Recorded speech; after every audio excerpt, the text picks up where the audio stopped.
இன்னைக்கு நம்ம பார்க்க போகிறது பண்பு தொகை. பண்பு தொகை. தொகைனா தொக்கி வருவது, அதாவது மறைந்து வருவது. ஆகிய பண்பு உருவு மறைந்து வருவது, அதாவது ஒரு சொல்லில் ஆகிய, ஆன அப்படின்ற பண்பு உருவு மறைந்து வருவது. பிரித்தால் மை விகுதி இடம்பெறும். ஒரு சொல்லை பிரிக்கும்போது இடையில மை விகுதி பெற்று வருவது. வடிவம், பண்பு, சுவை, எண், வண்ணம் இதை பற்றி வரும். உங்களுக்கு எடுத்துக்காட்டு பார்க்கும்போது தான் தெரியும். கருங்கூந்தல், கருமை கூட்டல் கூந்தல், இடையில பாருங்க மை விகுதி மறைந்து வந்திருக்கு. வண்ணம், செந்தமிழ், செம்மை கூட்டல் தமிழ், அதாவது இது வண்ணத்தை பற்றி குறிக்கக்கூடியது. இந்த சொல்லை பிரிக்கும் போது இடையில மை விகுதி வருவது. அடுத்து சுவை, தீன் தமிழ், தீன் கூட்டல் தமிழ், அதாவது இது சுவையை குறிக்கக்கூடிய பண்புத்தொகை. வடிவம், வட்டக்கிணறு, வட்டம் கூட்டல் கிணறு, இது வடிவத்தை குறிக்கக்கூடிய பண்புத்தொகை. அளவுல நானிலம், நான்கு கூட்டல் நிலம், அதாவது எண்ணிக்கையை குறிக்கக்கூடியது. மை விகுதி. கடும் பகை, கடுமை கூட்டல் பகை.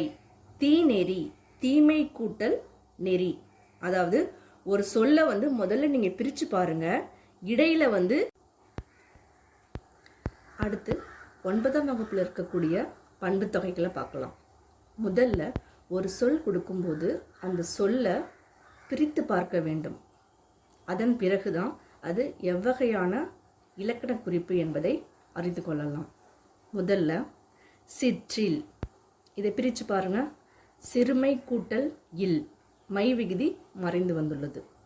பைந்தமிழ், பழமை கூட்டல் தமிழ், மை விகுதி மறைந்து வந்துள்ளது. செங்கோல், செம்மை கூட்டல் கோல்.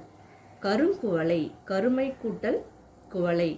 செந்நெல், செம்மை கூட்டல் நெல். இதில் அனைத்திலும் பார்த்தீங்கன்னா மை விகுதி மறைந்து வந்துள்ளது. ஆகவே இது பண்புத்தொகை. நன்பொருள், நன்மை கூட்டல் பொருள். தன் மணல், தன்மை கூட்டல் மணல். நல்லறிவு, நன்மை கூட்டல் அறிவு. இன்னுயிர், இனிமை கூட்டல் உயிர்.